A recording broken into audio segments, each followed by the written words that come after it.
और हम आपकी गायकी के तो है नहीं, आप मेरे गायकी के फैन मत होइए क्योंकि मैं सच में अच्छा गायक मैं आपके व्यवहार का जरूर हूं, ये बात सच है। हम आपके व्यवहार का फैन हैं और आप वादा भी किए हैं समय आने दीजिए, उस दिन हम देखेंगे कि आप हमारे लिए आ रहे हैं। मैं वादा करता हूँ बोलो जी हमें तिलक में बुलाइएगा गुरहथी। अच्छा हाँ,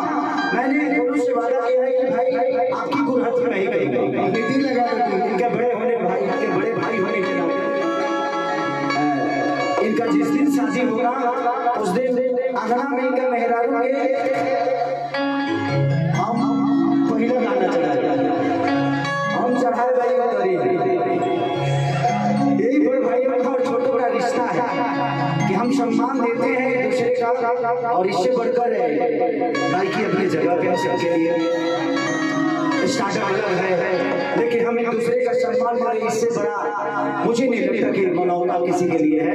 और गुरु आप मुझे सम्मान देते हैं, ये मेरे लिए सबसे बड़ी बात है। आप बहुत बेहतर नहीं बेहतर से बेहतर है और आपका स्वागत में हम दो लाइन सुनाएंगे।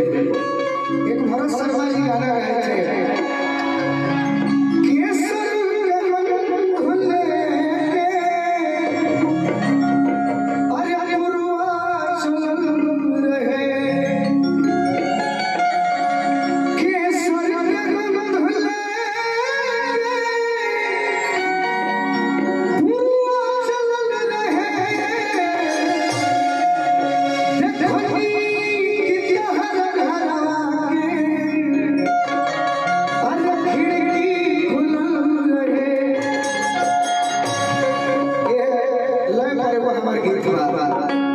दीवाना